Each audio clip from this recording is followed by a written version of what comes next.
ආයිබෝන් අදත් ඔයගොල්ලෝ සාදරයෙන් පිළිගන්නවා මගේ travel with chef YouTube channel එකට. ඔන්න අදත් මම රෙසිපි එකක් අරන් ආවා. ඒ තමයි මේ කංකුන් කොහොමද හදාගන්නේ කියලා. ඉතින් මේ කංකුන් මම හදන්නේ මේ ගාලික් කංකුන් එකක්. නමුත් මේ කංකුන් එක හරි ප්‍රසිද්ධයි සෑම රෙස්ටුරන්ට් එකකම. ඉතින් මේක එක එක විදියට හදාගන්න පුළුවන්. අද මම කියලා දෙන්නේ ඔයගොල්ලන්ට ගාලික් දාලා හදාගන්න මේක වෙජිටේරියන් විදියටම හදාගන්න පුළුවන් මේ කංකුන් එකක්. ඉතින් ඒක හරි ලේසි. මම අද කියලා දෙන්නම් ඒ කොහොමද ලේසියෙන් හදාගන්නේ කියලා. ඊළඟට මතක තියාගන්න ඕනේ මේක හොඳ පැහැකුත් තියාගන්න ඕනේ. කොළ පාට පැහැය. ඉතින් ඔය ඔක්කොම දෙක අද මම කියලා දෙන්නම් වීඩියෝ එක. ඉතින් බලමු මොනවද ඒකට අවශ්‍ය අමුද්‍රව්‍ය කියලා. ඉතින් මුලින්ම මට අවශ්‍ය වෙන ලුණු. ඉතින් ලුණු මේ රතු පාට ලුණු එක හීනෙ ලියාගෙන තියෙනවා. ඊළඟට මට ලුණු ස්වල්පයක් අවශ්‍ය වෙනවා. ඊළඟට මේ ගාලික් එක මම මෙයාගේ පෙති ගහගෙන තමයි කපාගෙන තියෙන්නේ. ඔයගොල්ලෝ පේනවා ඇති. ඉතින් මේ විතර කපා ගත්තාම මේක ලේසි. ඊළඟට මෙතන තියෙනවා මේ කංකුම්. ඉතින් මේ කංකුම් වලදී මෙන්න මේ වගේ ලපටි තල තමයි ඕන වෙන්නේ. මේ මෝරච් එක තියෙනවා. ඉතින් මෝරච් එක තියෙනවා අපිට වෙනත් දේවල් කරන්න පුළුවන්. නමුත් මම අද මේකට පාවිච්චි කරන්නේ මෙන්න මේ වගේ ලපටි විදියට මේ දිගට තියෙන එක. ඉතින් මේ ටික තමයි ප්‍රධාන වශයෙන් අපිට අවශ්‍ය වෙන්නේ. ඒ වගේම අපිට ඔයිල් අවශ්‍ය වෙනවා. ගම්මිරි ස්වල්පයක් අවශ්‍ය වෙනවා. ඉතින් අපි බලමු මේක හදන්නේ කොහොමද කියලා. ඉතින් මේ වගේ හොඳ මේ පළල් පෑන් එකක් මේ විදිහට රත් කරගන්න. එතකොට මම තෙල් ටිකක් ඒත් එකම දානවා.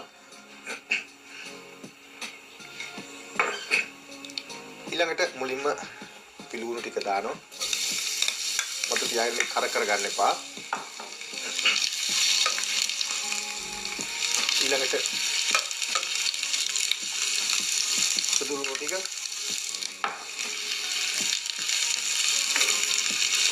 ඔයගලන්ට ඕන නම් මේකට අත්තට එකතු කරන්න පුළුවන් කෑලි මිරිස් ස්වල්පයක් ඕන නැත්නම් අවු මිරිස් ටිකක් ඒක ඔයගලන්ට කැමැත්තෙන් එකතු කරන්න පුළුවන්. ඒක ලොකු වෙනසක් වෙන්නේ නැහැ. නමුත් මම අද එකතු කරන්නේ ගම් මිරිස්. ඉතින් මේක පොඩ්ඩක් මේ විදිහට බෙදින්න අරින්න.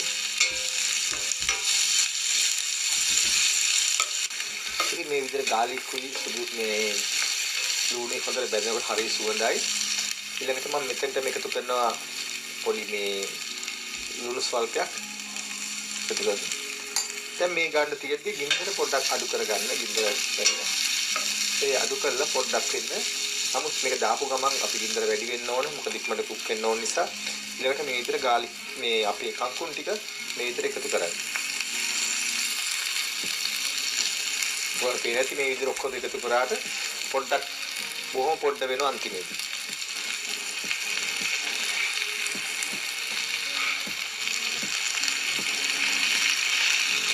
ඉතින් මතක තියාගන්න මේක දැම්මන් පස්සේ ගින්දර පොඩ්ඩක් වැඩි කර ගන්න ඕනේ නැත්නම් මේක වතුර ගතිය උරන්න ගන්නවා.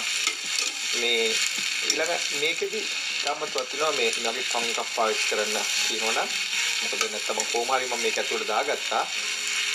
නමුත් මේක හැමදකින් කරන්න පුළුවන් වැඩක් නෙවෙයි. ඒ නිසා මේ දැම්මම මේක ඉක්මනින්ම මේ විදිහට මේ කලවම් කරගන්න පුළුවන්. ඉතින් ඔයාලට පේනද මම මේක දැන් හදාගත්තා. මේක හරියට විනාඩි කමාරක් දෙයක් වගේ ප්‍රමාණයක් ගියේ. ඊට පස්සේ රිප් ඔෆ් කරලා දැන් මම මේක ප්ලේට් එකට දාලා ඔබට ගානිෂ් කරලම පෙන්නන්න. ඉතින් මේ තමයි මම අද හදාගත්ත මේ කන්කුන් එක. මේක හරි ඉක්මනට සර්ව් කරන්න ඕනේ. මොකද රස්නේ පිටම නැත්තම් මේක පහුවෙන කල එක වෙනස් වෙනවා. නමුත් මම මේකට එත් එක මම එකතු කරගත්තා මේ කජු ටිකක්. ඔයගොල්ලන්ට කජුද ඔයගොල්ලෝ අහලා ඇති.